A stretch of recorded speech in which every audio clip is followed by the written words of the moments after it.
Olá, tudo bom? Professor Calil de História, né? Você é aluno do segundo ano, né? Vamos dar início aí à chamada História Moderna, né? Trazendo alguns assuntos importantes aí da História Moderna. E o primeiro assunto que a gente vai trabalhar é a chamada Reforma e a Contra-Reforma. Mas o que foi a Reforma, né?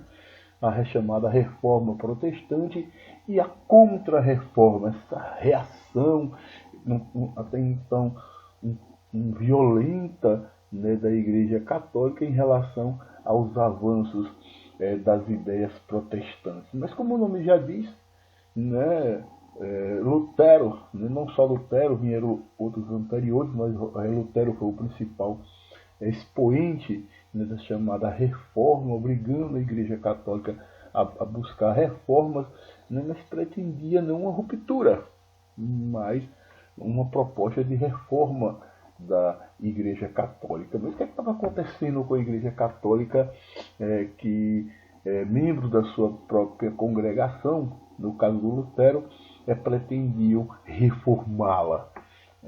Foi aceita essas ideias de Lutero?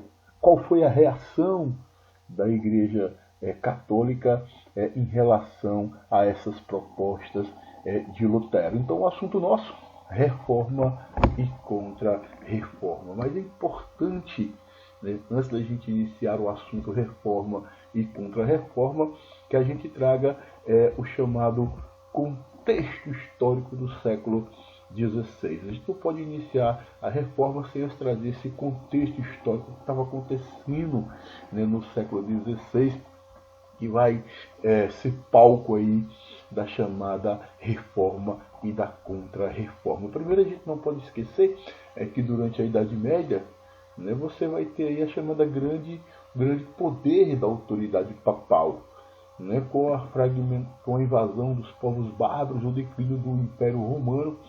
Você vai ter aí um grande poder, não só um poder espiritual, mas um poder político dos papas. Interviram mesmo nas questões políticas, além de ter aquela grande autoridade espiritual, né, durante toda a Idade Média, né, os papas vão ter também uma grande autoridade política.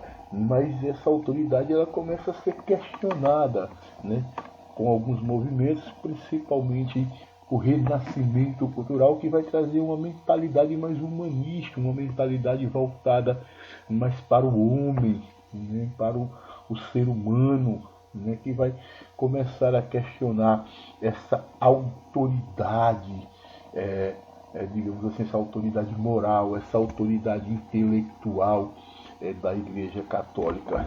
Um outro contexto importante é o que a gente vai chamar de consolidação do absolutismo monárquico. O nome já diz absolutismo, né? Quando os monarcas se tornam absolutistas. A gente não pode esquecer que durante a Idade Média, né, o poder dos reis ficou fragmentado, ficou descentralizado.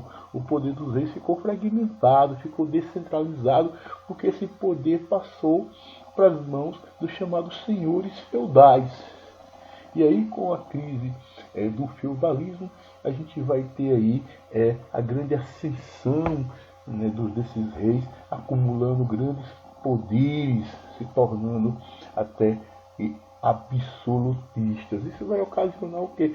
Vai ocasionar um grande questionamento, né, dessa autoridade papal, porque esses reis eles agora vão acumular muitos poderes. O contexto histórico que a gente vai ter também no século XVI é o chamado cisma do Ocidente. O cisma do Ocidente foi aquela divisão, né, do Império Romano do Oriente com o Império Romano do Ocidente, onde a gente teve a divisão aí da Igreja Católica Apostólica Romana, com sede em Roma, e da Igreja Católica Ortodoxa, com sede em Constantinopla.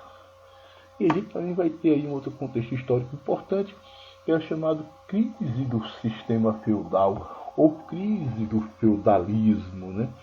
Dando início aí, principalmente a partir das grandes navegações, a chamada formação do capitalismo. Aí o contexto histórico que a gente está vivendo aí da reforma protestante.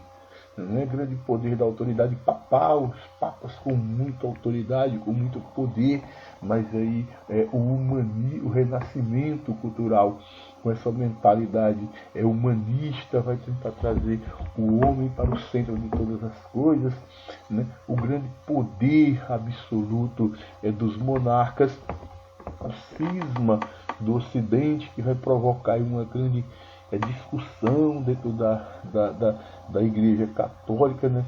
Tanto é que ela vai ficar dividida entre a Igreja Católica Apostólica Romana e a Igreja Ortodoxa, com sede em Constantinopla do Império Bizantino.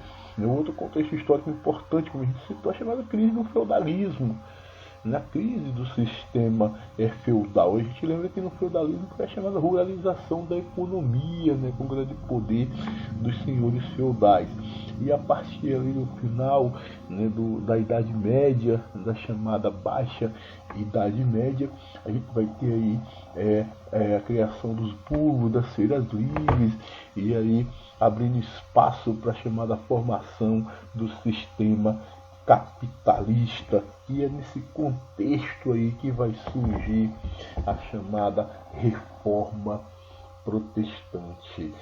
Protestante a gente pode chamar de declaração pública, protesto, né? Um termo que foi aplicado aos reformadores e posteriormente para descrever todos os grupos que protestavam contra a Igreja Católica, né? Chamado de hereges, que protestavam contra a Igreja Católica. A Reforma Protestante, ela foi um movimento cristão, importante ressaltar isso, é um movimento cristão, né, iniciado no século XVI, nesse conturbado século XVI, como a gente viu esse contexto histórico agora há pouco, né, no século XVI, na Alemanha, por Lutero, né, protestando contra as doutrinas da Igreja Católica contrárias à Bíblia.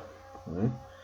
É importante a gente também ressaltar que o Renascimento, né, como eu coloquei, como a gente contextualizou agora há pouco, né, trazendo aí um mundo, uma mentalidade mais humanista, mais humana, não tanto espiritual como a gente viu na Idade Média.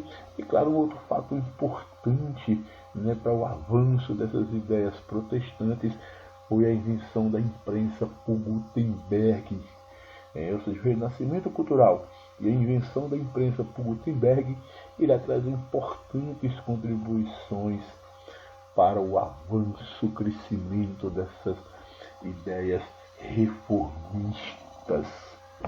Okay? Na próxima aula, né, a gente continua aí a nossa aula, da continuidade aí a nossa discussão, a nossa fala, a nossa conversa sobre a reforma e a contra-reforma. Ok? Um abraço.